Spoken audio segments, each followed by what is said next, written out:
కొంచెం ఇంకా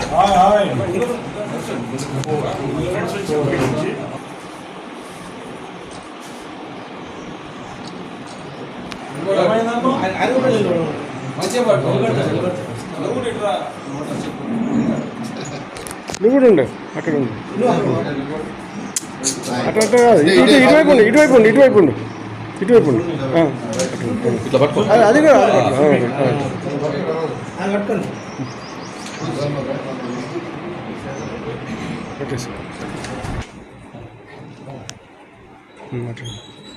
ఈరోజు సీఎం రిలీఫ్ ఫండ్ కింద ఇద్దరు బాధితులకు సీఎం చెక్కుల పంపిణీ చేయడం జరిగింది. మరి రాష్ట్ర ముఖ్యమంత్రి రేవంత్ రెడ్డి గారు బాధ్యతలు స్వీకరించిన తర్వాత ఈ 15 నెలల కాలంలోనే దాదాపుగా ఏ ముఖ్యమంత్రి చేయనంత విధంగా సీఎం రిలీఫ్ ఫండ్ల కోసం దాదాపుగా 700 కోట్ల రూపాయలను ఖర్చు చేయడం జరిగింది.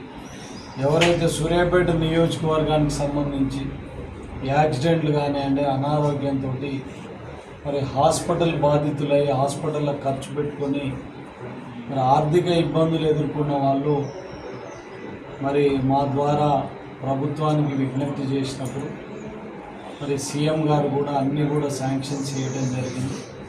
మరి వచ్చే వారం దాదాపు ఇంకొక 40 చెక్స్ కూడా రిలీజ్ అవుతున్నాయి. అన్నిటిని కూడా పేదలకు పంచే కార్యక్రమాన్ని చేస్తున్నాం.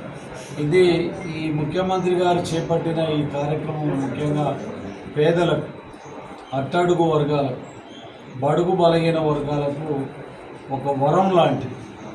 ఎవరైతే పేదవాళ్ళకు ఏదైతే ఇబ్బందులు వచ్చి ఆరోగ్యపరంగా హాస్పిటల్లో చేరినప్పుడు లక్షల రూపాయలు ఖర్చు పెట్టినప్పుడు మరి ఎల్ఓసి విధానంతో కానివ్వండి, సీఎం రిలీఫ్ ఫండ్ చెక్కులతోటి ఈరోజు పెద్ద ఎత్తున ఈ ప్రభుత్వం, కాంగ్రెస్ ప్రభుత్వం, రేవంత్ రెడ్డి గారు ముఖ్యమంత్రిగా ఆదుకుంటున్నందుకు వారికి ప్రత్యేకమైన ధన్యవాదాలు తెలియజేస్తూ ఈ నియోజకవర్గంలో ఎవరికైనా పార్టీలకు అతీతంగా ఎవరికి ఏదైనా కూడా మరి మమ్మల్ని సంప్రదించండి, కాంగ్రెస్ పార్టీ నాయకుల్ని సంప్రదించండి. ప్రతి ఒక్కరికి కూడా ఎక్కడ ఎలాంటి రూపాయి ఖర్చు లేకుండా వాళ్ళకి సీఎం రిలీఫ్ ఫండ్ ఇప్పించే బాధ్యత నేను తీసుకుంటాను కూడా ఈ సందర్భంగా తెలియజేస్తున్నాను.